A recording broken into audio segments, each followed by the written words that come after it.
আমাদের বৈষ্ণবীর ছাত্র আন্দোলনের ব্যানারে এখানে প্রোগ্রাম পাঠ হয়েছে। বিভিন্ন ব্যানারে বিভিন্ন দলের ছেলেরা এসেছেন এবং চট্টগ্রাম মহানগর থেকে সমন্বয়কবৃন্দ এসেছেন। তাদের উপরে লাঠিচার্জ করা হয়েছে। আমাদের দুইজন সমন্বয়ককে মেয়ে সমন্বয়ক তাদের উপর আক্রমণ করা হয়েছে। তারা ওখানে আহত হয়েছে। টোটাল 3 দফা আক্রমণ করা হয়েছে আমাদের উপর। একটা বিষয় সেটা হচ্ছে আমরা একজন ব্যক্তিকে গ্রেফতার করতে পেরেছি। আমাদের সুস্পষ্ট কিছু দাবি আছে। আমাদের প্রথম দাবি এসপি সাইদুল ইসলাম শান্তু তাকে প্রত্যাহার করতে হবে। ওসি জাহাদ নূর এবং সেকেন্ড অফিসার আসাদ এই দুইজনকে স্থায়ী বহিষ্কার করতে হবে। এই দুইজনের বিরুদ্ধে অসংখ্য এখানে অভিযোগের উপর অভিযোগ আছে। তারা লীগের পুনর্বাসনে তারা নিজেদেরকে সম্পৃক্ত রেখেছে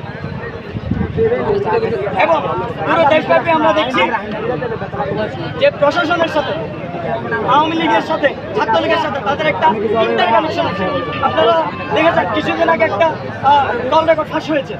সেখানে ওসি অনেকটা যে দুলাভাইয়ের সাথে কথা বলতেছে মতো কথা যে সে যেন বড় একটা অপরাধ করে ফেলেছে, ছাত্রলীগ গ্রেফতার করে সে তার কাছে মাস্টার চান ছাত্রলীগের একজন নেতার কাছ থেকে। তো প্রশাসনের মধ্যে আওয়ামী লীগ ছাত্রলীগ যুবলীগের সাথে যাদেরকে সম্পৃক্ত পাওয়া যাবে তাদেরকে ক্লোজ করতে হবে। আমাদের 3 নম্বর দাবি, আমরা বৈষম্য বিরোধী আন্দোলনের ব্যানারে বাংলাদেশে একটা সংস্কারের জন্য আন্দোলন করেছি। আমাদের প্রথম দাবি ছিল আমরা আন্দোলন করেছি কোটা না মেধা স্লোগান করে। সেখান থেকে পরবর্তীতে ঘটনা পাবে আস্তে আস্তে আমরা হাসিনার বিরুদ্ধে এবং বাংলাদেশের বিদ্যমান ফ্যাসিস্ট যেই কাঠামো আছে এটার বিরুদ্ধে আমরা এগিয়ে এসেছি। আমরা আন্দোলন করেছি এবং আমরা বারবার সংস্কার চেয়েছি। এই সংস্কারের জন্যই আমরা অন্তর্বর্তীকালীন সরকারকে দায়িত্ব দিয়েছি বাংলাদেশের সব বাংলাদেশপন্থী দল মিলে।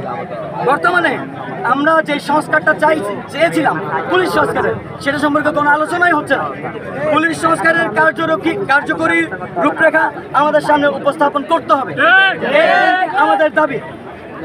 আমাদের পরবর্তী কর্মসূচি হলো এই আগামী 12 ঘন্টার মধ্যে যদি ওসি জাহিদ নূর এবং সেকেন্ড অফিসার আসাদ এদেরকে স্থায়ী বহিষ্কার এবং এসপি সাইদুল ইসলাম শান্তু এরা যদি প্রত্যাহার করা না হয়, পাশাপাশি আমাদের যে 2টা দাবি যে প্রশাসনের সাথে সম্পৃক্ত আওয়ামী লীগের সাথে সম্পৃক্ত প্রশাসনকে যদি ক্লোজ করা না হয় এবং পুলিশ সংস্কারের যে কার্যকরী রূপরেখা উপস্থাপন করার দাবি আমাদের আছে, এগুলো যদি উপস্থাপন করা না হয় আমরা আগামী 12 ঘন্টা পরে চট্টগ্রামে আবার আমরা আন্দোলনের ডাক দিব এবং আমরা এই আন্দোলন চট্টগ্রাম থেকে পুরো বাংলাদেশে ছড়িয়ে দিব।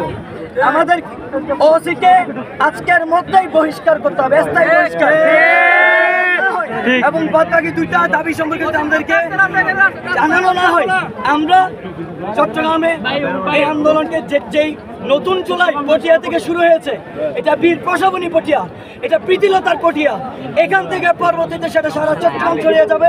চট্টগ্রাম থেকে পরবর্তীতে এই আন্দোলন আমরা পুরো বাংলাদেশে ছড়িয়ে দিব এবং প্রশাসনের সাথে লীগের সাথে সম্পৃক্ত প্রশাসনকে আমরা ক্লোজ করিয়ে ছাড়বো। পুলিশ সংস্কারের যে রূপরেখা তা আমরা আদায় করে ছাড়বো।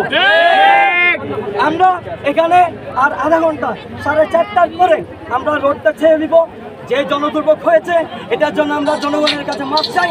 আমরা এই আন্দোলনে এসেছি জনগণের হয়ে, আমরা জুলাই আন্দোলন করেছি জনগণের জন্য। আপনার নাম এবং পরিচিতিটা বলেন। 300 টাকা দিয়ে খাইতে হয়েছে আপনাদেরকে। আপনার নাম? মোহাম্মদ সাইদুর রহমান। আমি বৈশাখ ব্যানারে আন্দোলন করেছিলাম, আমি ছিলাম না। পরবর্তীতে আমি এনসিপি রাজনীতির সাথে যুক্ত, চট্টগ্রাম মহানগর এবং চট্টগ্রাম জেলা গোছানোর কাজে আমি এনসিপির সাথে সম্পৃক্ত ছিলাম। 12 ঘন্টা ঠিক আছে, ওকে।